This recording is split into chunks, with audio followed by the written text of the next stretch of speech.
पुलगाव येथील उद्योजक आणि भाजपचे स्थानिक पदाधिकारी भारत नागपाल यांच्या निर्गुण हत्येच्या निषेधार्थ वर्धा शहरात जनसागर लोटला। आरोपींना तात्काळ फाशी द्यावी या मुख्य मागणीसाठी जिल्हाभरातील नागरिकांनी एकत्र येत भव्य मूक मोर्चा काढला। या मोर्चाने संपूर्ण प्रशासनाचे लक्ष वेधून घेतले आहे। या मोर्चाचे सर्वात हृदयद्रावक दृश्य म्हणजे मृत भारत नागपाल यांचा अवघा 2 वर्षाचा मुलगा वेदराज हा देखील आपल्या वडिलांना न्याय मिळवून देण्यासाठी मोर्चात सहभागी झाला होता। हातात आरोपींना फाशी द्या असे फलक घेतलेल्या चिमुकल्याला पाहून उपस्थित नागरिकांच्या भावना अनावर झाल्या। शहरातील नामदेव मठ येथून या मूक मोर्चाला सुरुवात झाली। अत्यंत शिस्तबद्ध पद्धतीने निघालेला हा मोर्चा मुख्य मार्गावरून जात जिल्हाधिकारी कार्यालयावर धडकला। यात प्रामुख्याने पंजाबी समाज मोठ्या संख्येने सहभागी झाला होता। मोठ्या प्रमाणावर महिला आणि भारत नागपाल यांच्या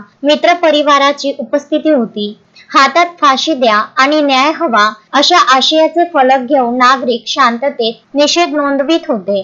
जिल्हाधिकारी आणि पोलीस अधीक्षकांना दिलेल्या निवेदनात आंदोलकांनी भारत नागपाल यांच्या हत्येतील दोषींना कठोरात कठोर म्हणजे फाशीचीच शिक्षा व्हावी, या प्रकरणाचा तपास अधिक सखोल व्हावा यासाठी तो राज्य गुन्हे अन्वेषण विभागाकडे सोपविण्यात यावा, खटला प्रलंबित न ठेवता फास्ट ट्रॅक न्यायालयात चालवून पीडित कुटुंबाला त्वरित न्याय द्यावा या प्रमुख मागण्या केल्या आहेत। एका उमद्या उद्योजकाची अशा प्रकारे हत्या होणे हे जिल्ह्यासाठी धक्कादायक आहे। जोपर्यंत न्याय मिळत नाही तोपर्यंत हा लढा सुरूच राहील अशी भावना आंदोलकांनी व्यक्त केली।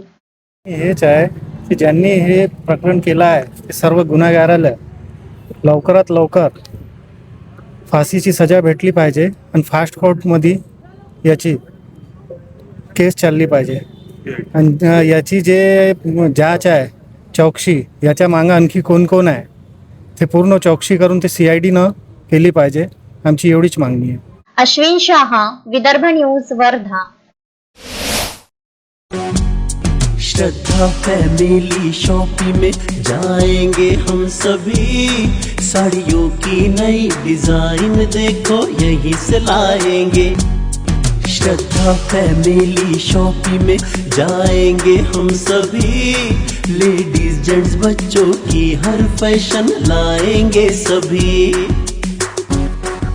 फैशन के सफर में आप भी आगे ही आगे बढ़ते चलिए, क्योंकि बिजीलैंड का सबसे बड़ा आलीशान भव्य showroom Shraddha family shopping and mall, Busyland complex, Nandgaon Peth, Amravati.